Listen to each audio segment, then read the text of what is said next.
ወደ አፍሪካ እግር ኳስ ታሪክ ስንመለስ ወደ አእምሯችን የሚመጡ ብዙ ታላላቅ ግዙፍ ስሞች አሉ።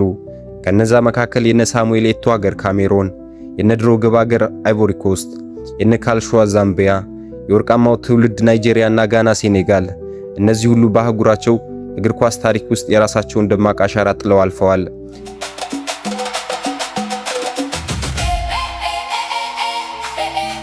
ነገር ግን በ2022ቱ የኳታር ዓለም ዋንጫ ዓለም በፍጹም ያልጠበቀው አንድ ተአምር ተከሰተ። የአውሮፓ ኃያላንን አንድ በአንድ እያረገፈ የመላው አፍሪካና የአረብ ዓለምን ህልም እውን ያደረገው አንድ ቡድን ብቅ አለ። ቤልጅየም፣ ስፔን፣ ፖርቹጋልን እነዚህን ሁሉ ስመጥር ሀገራት በዚህ ድንቅ አፍሪካዊት ሀገር ፊት ለፊት ተንበረከኩ።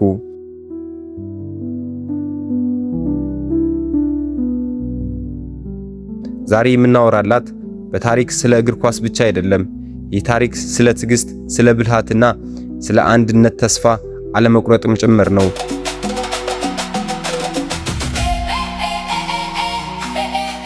ይህ በኳታር ምድር ታሪክ የጻፈው የአትላስ አንበሶች ወይም የሞሮኮ ብሔራዊ ቡድን እውነተኛ የህይወት ጉዞ ነው።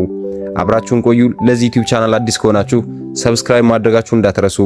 ቪዲዮውን ደግሞ ለብዙ ሰው እንዲዳረስልን ላይክ እያደረጋችሁ ጀምሩት።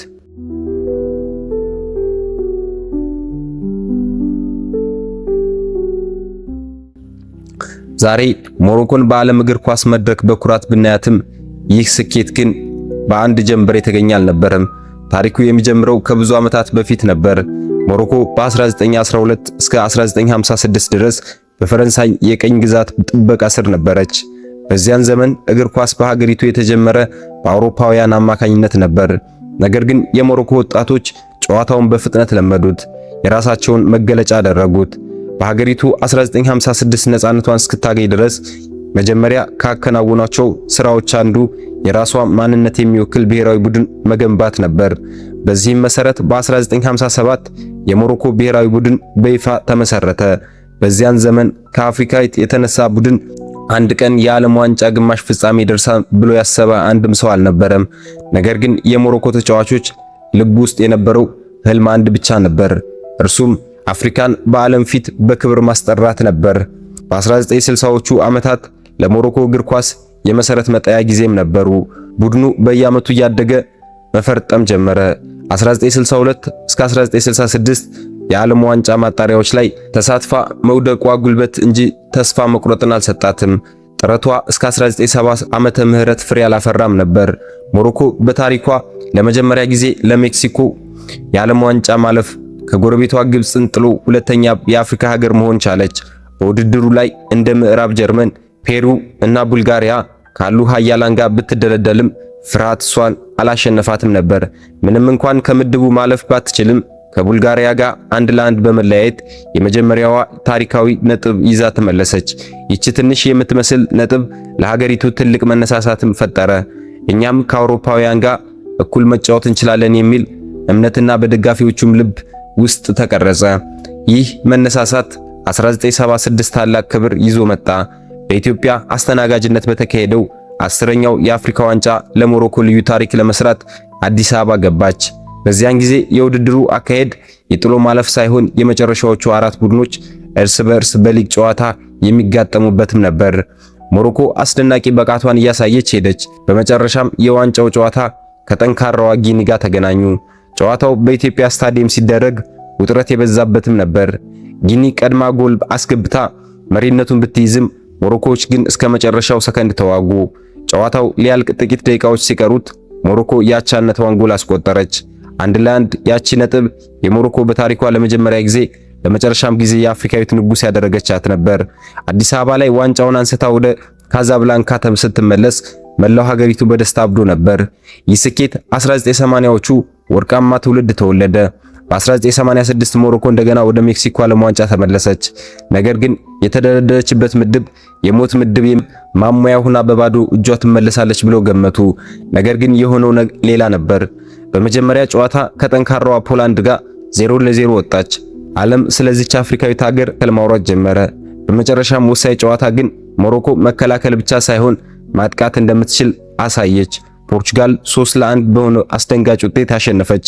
በዚህም ውጤት በዓለም ዋንጫ ታሪክ ከአፍሪካ ለመጀመሪያ ጊዜ ሁለተኛ ዙር ጥሎ ማለፍ ያለፈች ብቸኛዋ ሀገር በመሆኗ አዲስ ታሪክ ጻፈች። ምንም እንኳን 16ቱ ዙር በምዕራብ ጀርመን 88ኛ ደቂቃ ላይ አንድ ጎል አግብተው 1-0 ብትሸነፍም ስታዲየሙ ሙሉ በመቆም ሰላምታ ሸኛት። ያ ትውልድ ለአፍሪካ እግር ኳስ አዲስ በር ከፈተ። ታሪክ መስራት አንድ ነገር ነው፣ በዚህ የከፍታ ማማ ላይ ጸንቶ መቆየት ግን ሌላ ፈተና ነው። 1986ቱ ታላቅ ስኬት በኋላ ሞሮኮ አዲስ ትውልድ መገንባት ጀመረች። በዚህ ወቅት በአውሮፓ በፈረንሳይና በቤልጅየም በኔዘርላንድ የተወለዱና ያደጉ የሞሮኮ ዝርያ ያላቸው ወጣቶች የሀገራቸውን ማሊያ ለመልበስ መምረጥ ጀመሩ። 1998ቱ የፈረንሳይ ዓለም ዋንጫ ላይ ነበር። 1998ቱ የሞሮኮ ስብስብ በጣም አስፈሪ ነበር።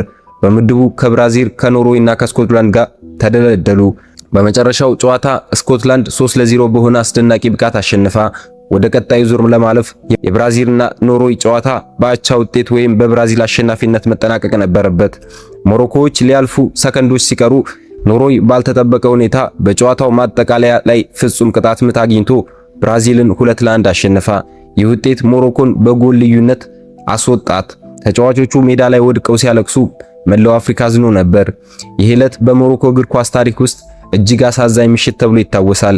በ2004 የአፍሪካ ዋንጫ ላይ ለፍጻሜ ደርሳ በቱኒዚያ 2-1 ከመሸነፏ ውጭ በሀገሪቱ ለ20 ዓመታት ያህል ከዓለም ዋንጫ መድረክ ጠፋች።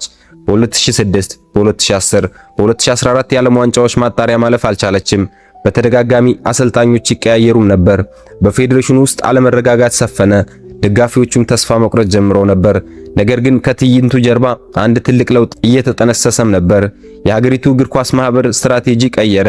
እጅግ ዘመናዊ የሆኑ የስፖርት አካዳሚዎችን እንደ ሙሐመድ ስድስተኛ እግር ኳስ አካዳሚ ያሉ ተገነቡ።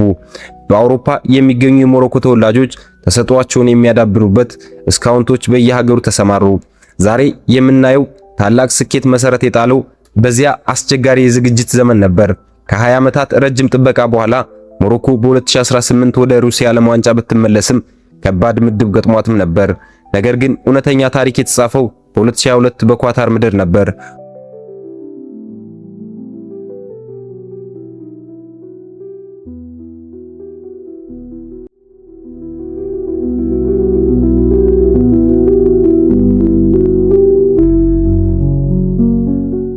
ውድድሩ ሊጀመር 3 ወር ብቻ ሲቀረው የሞሮኮ እግር ኳስ ፌዴሬሽን አንድ ደፋር ውሳኔ አስተላለፈ። የቀድሞውን አሰልጣኝ አባሮ ዋሊድ ረግራጉን ሾመ። ብዙዎቹ ይህ ውሳኔ ራሱን ማጥፋት ነው አሉ። ነገር ግን ረግራጉ በቡድኑ ውስጥ ያደረገው የመጀመሪያው ነገር በተጫዋቾች ልብ ውስጥ የፍቅርና አሸናፊነት ስነ ልቦናን መዝራት ነበረ። እንደ አሽራ ሐኪሚ ዚያሽ፣ ያሲን ቦኑ፣ ሶፊያን አምባራት እና ሮሜን ሳይንስ ያሉ በአውሮፓ ትላልቅ ክለቦች ውስጥ የሚጫወቱ ኮከቦችን በአንድ ዓላማ ስር ተሰበሰቡ። በምድብ ጨዋታው ሞሮኮ የዓለም ትኩረት ሳበች። ካለፈው የዓለም ዋንጫ ሁለተኛ ደረጃ ከነበረችው ክሮሺያ ጋር 0-0 ወጣች። በሁለተኛው ጨዋታ በዓለም ሁለተኛ ደረጃ ላይ የነበረችውን ጠንካራዋን ቤልጅየምን 2-0 በሆነ አስገራሚ ውጤት አረገፈች።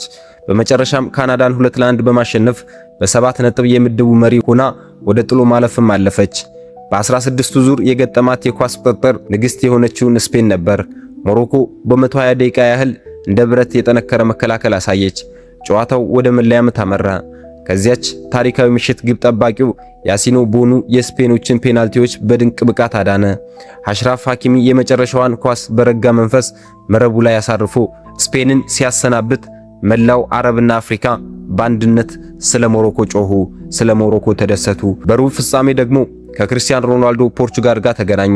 በ42ኛው ደቂቃ ላይ ዮሴፍ ኤሲን ነስሪ ከሰማይ በላይ ከፍ ብሎ በመዝለል በጭንቅላቱ ያስቆጠራት ጎል የዓለም ዋንጫ ታሪክ ቀየረች። ሞሮኮ 1-0 አሸነፈች።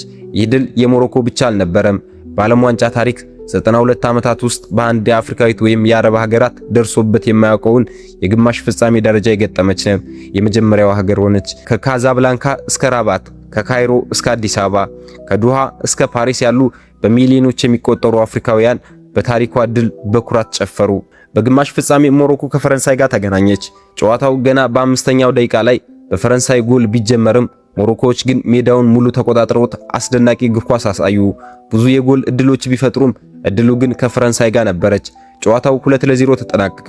ምንም እንኳን ሞሮኮ ብትሸነፍም ስታዲየሙ ሙሉ በቆመ ሰላምታ አጨበጨበላቸው።